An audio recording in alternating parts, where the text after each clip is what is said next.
वो काम नहीं कर रहा था, तो उसमें ISI को बीच में डालने की या मिलिट्री इंटेलिजेंस को बीच में डालने की क्या जरूरत थी? ये सवाल एक बहुत पर्टिनेंट सवाल है जो कि पूछा जाना चाहिए। और इन दो लोगों को इस तरह के केस में क्यों डाला गया? ये क्या केस है? ये नवाज शरीफ से इंतकाम लेने का एक मुकदमा है, क्योंकि नवाज शरीफ किसी के आगे अल्हम्दुलिल्लाह सिवाय अल्लाह ताला की ज़ात के झुकता नहीं है, इसलिए अपना ये जो है ये नवाज शरीफ को बर्दाश्त नहीं करते। मुझे क्यों निकाला के बाद नवाज शरीफ का एक और सवाल, JIT में ISI और MI वालों को क्यों डाला गया? साबिक वजीर आजम ने कहा कि उनके खिलाफ मुकदमा दहशतगर्दी का नहीं था। जो ISI और MI के मेंबरान भी JIT में शामिल किए गए। अल्लाह के सिवा किसी के सामने झुकता नहीं, इसलिए इंतकाम का निशाना बनाया जा रहा है। JIT ने बड़ी अय्यारी के साथ हमारे हक में जाने वाले हकायक को छुपाने की कोशिश की। अडियाला जेल की सफाई क्यों हो रही है? क्या अडियाला वालों को इल्म हो चुका कि कोई आ रहा है?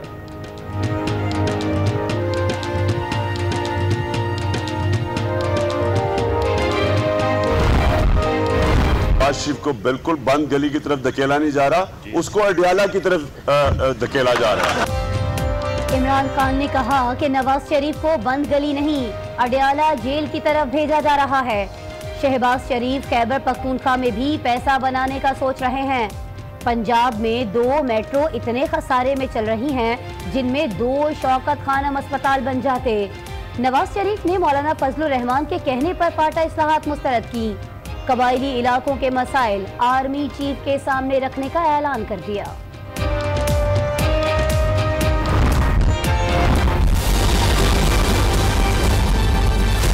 इमरान खान साहब की जो भड़के हैं वो किस्सा कहानी किस तरह से आगे गुजरी है। मैं सबको कहता हूँ कि जो मुझे झूठ बोलेगा वो आपकी खिदमत कर सकता है। ये फैसला आपने 2018 में कप्तान के होम ग्राउंड पर शहबाज का धुआंधार स्पेल। चैलेंज किया है खान साहब को कि वो बेशक आए, कराची से इलेक्शन लड़े, पाकिस्तान पीपुल्स पार्टी उनको इबरतनाक शिकस्त देंगे, उसका मैं कुछ नहीं कर सकता। वो आपस में लड़ रहे हैं, ना खुद कुछ काम कर रहे हैं, ना किसी और को कुछ काम करने दे रहे हैं। बिलावल भुट्टो जरदारी ने इमरान खान को कराची से इलेक्शन लड़ने का चैलेंज दे दिया। कहा इमरान खान को सिंध में इबरतनाक शिकस्त देंगे। MQM पर भी तनकीद। कहा कि 2018 में पीपल्स पार्टी हर शहर हर सूबे से कामयाब होगी। थर में खातून ट्रक ड्राइवर के साथ सवारी का मजा भी लिया। कि जुल्म का माशरा या नाइंसाफी का माशरा नहीं चल सकता, कुफर का माशरा शायद चल सकता। जिस मुआशरे में आजाद अदलिया ना हो वहां खुदा का कहर नाजिल होता है। चीफ जस्टिस का बलूचिस्तान में तकरीब से खिताब। कहा वक्त आ चुका कि हम अपने घर को ठीक करें। साथ ही हुकूमती ताउन ना मिलने का शिकवा भी किया। बोले हम मर्जी के फैसले नहीं करते बल्कि आईन और कानून के मुताबिक चलते हैं।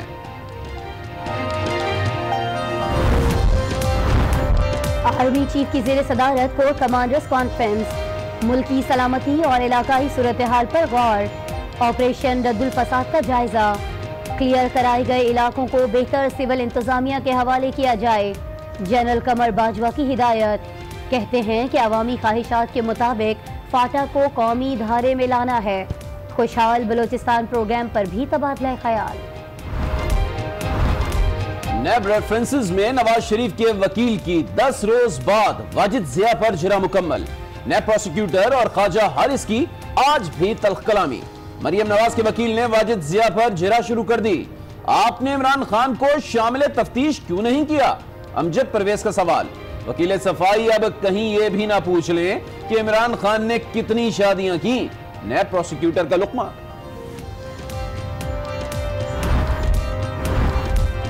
नशस्तन गुफ्तन बर्खास्तन। निगरान वजीर आजम पर हुकूमत और अपोजिशन की तीसरी बैठक भी बेनतीजा। शाहिद खाकान और खुर्शीद शाह कोई नाम पेश नहीं कर सके। अपोजिशन लीडर की एक दिन पहले हुकूमत तहलील करने की तजवीज। पाकिस्तानी इलेक्शन में जाली खबरों और अफवाहों के इस्तेमाल का खदशा। फेसबुक के बानी मार्क जकरबर्ग भी एक्शन में आ गए। कहा फेसबुक जाली खबरों और अकाउंट्स की रोकथाम के लिए तमाम सलाहियतें बरोकार लाएगी और इलेक्शन की साख को महफूज बनाएगी।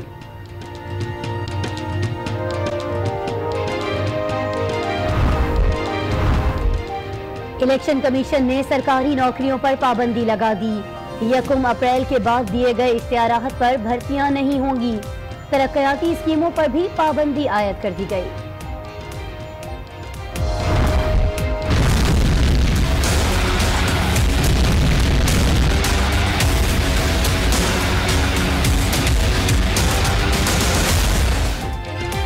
कराची में एक और आग, सिटी कोर्ट का माल खाना खंडर में तब्दील हो गया।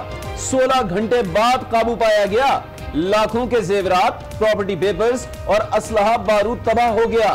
आग माल खाने में ही क्यों लगती है? वुकला रहनुमाओं का सवाल। माल खाना सील कर दिया गया। जुमेरात को फौज, रेंजर्स और पुलिस एहलकार क्लियर करेंगे। कराची से करंट गायब, अंधेर नगरी में तब्दील। तवील और गैर एलानिया लोड शेडिंग, दौरानिया मजीद बढ़ेगा। तर्जुमान के इलेक्ट्रिक ने 14 तबक रोशन कर दिए। MQM अरकान का एहतजाज, कौमी असम्बली से वॉकआउट। नेपरा टीम के भी कराची में डेरे, लेकिन क्या किसी को कुछ मालूम नहीं। बेटे के कातिल अमरीकी सफारतकार को गिरफ्तार किया जाए। फरार से रोकने के लिए नाम ECL में शामिल किया जाए। अतीक के वालिद ने इस्लामाबाद हाई कोर्ट का दरवाजा खटखटा दिया। अमरीकी सफारतकार पाकिस्तान में ही है, कानून के मुताबिक कार्रवाई होगी। वज़ीर खारजा ख्वाजा आसिफ का बयान।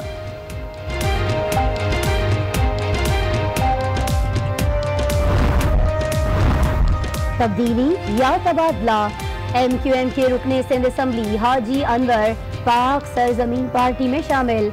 मुत्तहिदा को मफाद परस्तों की जमात करार दे दिया। मुस्तफा कमाल ने कहा कि सिंध का अगला वजीर आला PSP से होगा, मखलूत हुकूमत बनाएंगे। आपने मुझे यार, मैंने नहीं कहा, क्या आपने कहा है। मेरी मजाल कहा है, किसको यार कहे? ये कह रहे हैं आपने मुझे कहा है। मैंने आपको क्यों कहूंगी यार? आपको तो मैं स्पीकर कहती हूँ।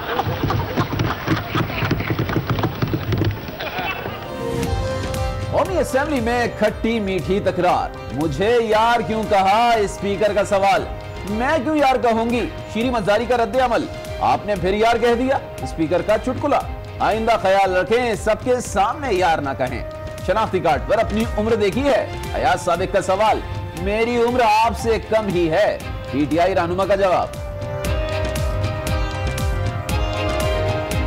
मैं हूं आसमा इकबाल और मैं हूं अली आबिद। बुलेटिन का आगाज करेंगे नवाज शरीफ की जानिब से उठाए गए एक नए सवाल से।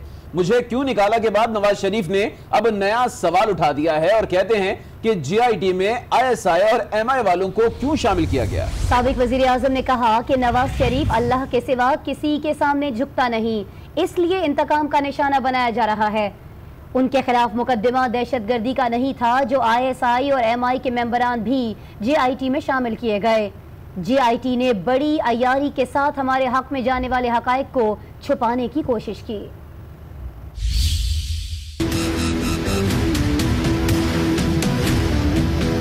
ये क्या केस है? ये नवाज शरीफ से इंतकाम लेने का एक मुकदमा है, क्योंकि नवाज शरीफ किसी के आगे अल्हम्दुलिल्लाह सवाए अल्लाह ताला की ज़ात के झुकता नहीं है, इसलिए अपना ये जो है ये नवाज शरीफ को बर्दाश्त नहीं करते। मेरा केस तो कोई दहशतगर्दी का केस नहीं, मैं कोई अपना पाकिस्तान के मफाद के खिलाफ तो कोई काम नहीं कर रहा था। तो उसमें ISI को बीच में डालने की या मिलिट्री इंटेलिजेंस को बीच में डालने की क्या जरूरत थी? ये सवाल एक बहुत पर्टिनेंट सवाल है जो कि पूछा जाना चाहिए। और इन दो लोगों को इस तरह के केस में क्यों डाला गया? असल हक़ाइक़ जो हमारे हक में जा सकते थे, बड़ी अय्यारी के साथ, बड़ी चालाकी के साथ उन्होंने छुपाने की कोशिश की, लेकिन वो भी पकड़े गए। वाजिद ज़िया साहब के जुबान से एक एक करके उन्होंने एक तरह का हमें सर्टिफिकेट दिया है कि नवाज शरीफ साहब के जो वकील है वो ठीक कहते हैं। नवाज शरीफ की तनख्वाह के बारे में भी कोई हमारे पास सबूत नहीं है। यानी जिस इल्ज़ाम के तहत एक मुंतखब वज़ीर आज़म को आप निकाल रहे हैं या सुप्रीम कोर्ट ने डिस्क्वालीफाई किया है, उसका भी सबूत नहीं मिला। उधर तहरीक इंसाफ के चेयरमैन इमरान खान ने कहा है कि नवाज शरीफ को बंद गली में नहीं बल्कि अडयाला जेल की तरफ धकेला जा रहा है। उनका मजीद कहना था कि पंजाब में 2 मेट्रो इतने खसारे में चल रही हैं जितने में 2 शौकत खानम अस्पताल बन सकते हैं। शहबाज शरीफ को शर्म आनी चाहिए, उन्होंने कितना कर्जा लिया है। शहबाज शरीफ को बिल्कुल बंद गली की तरफ धकेला नहीं जा रहा, उसको अडयाला की तरफ धकेला जा रहा है। कई चीजें वो बिल्कुल ठीक कह रहे हैं। मैंने जो भी आपको कहा कि कबायली इलाके के लोगों बड़ी मुश्किल उनके ऊपर गुजरी, शायद ही कभी किसी कौम के ऊपर के लोगों के ऊपर इतनी मुश्किलात का सामना करना पड़े, तो उनकी कई चीजें बिल्कुल ठीक है। मैं खुद कह रहा हूँ कि चेक पॉइंट कम होने चाहिए। मैं खुद जनरल बाजवा से बात करूंगा। और फिर मिसिंग पर्सन है, ये किसी भी घर से कोई इंसान गायब होता है तो सारा घर तबाह हो जाता है, तो वो भी जायज है। और तीसरी चीज लैंड माइंस, बिल्कुल ठीक बात है, तो ये तो हम खुद उसको उठाएंगे। और नाज़रीन, वज़ीर आला पंजाब शहबाज शरीफ नून लीग का सदर बनने के बाद पहली बार खैबर पख्तूनख्वा पहुंचे और तहरीक इंसाफ की एक विकेट गिरा दी। रुकने कौमी असम्बली सिराज मोहम्मद खान मुस्लिम लीग नून में शामिल हो गए हैं। शहबाज शरीफ ने कारकुनान से खिताब में कहा कि इमरान खान की भड़कें किस्सा खानी के किस्से जैसी हैं। मुश्किल वक्त में केपी हुकूमत कहीं दिखाई नहीं देती, कायद नवाज शरीफ हैं और रहेंगे।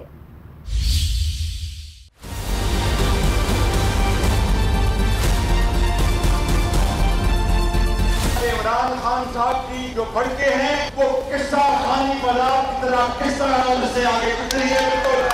और इमरान खान साहब ने 5 साल पहले कहा 5 सालों में सिर्फ केपीके में नहीं बल्कि पूरे पाकिस्तान को बिजली मुहैया करूंगा। इन्होंने इन 5 सालों में केपीके को मनफी 10 मेगावाट बिजली दी है, यानी 1 किलोवाट बिजली नहीं दी। ये हकीकत है, इसको कोई नहीं मिटा सकता। जब लाहौर में डेंगू आया तो खान साहब कहने लगे डेंगू की दवाई लगा, ये शरीफ बिरादर ने डेंगू लगा। जब यहाँ पर डेंगू आया तो पहाड़ों पर चल के सांसें की। मैं सबको कहता हूँ कि जो मुझे झूठ बोलेगा वो आपकी खिदमत कर सकता है। ये फैसला आपने 2018 के बीच में करना है।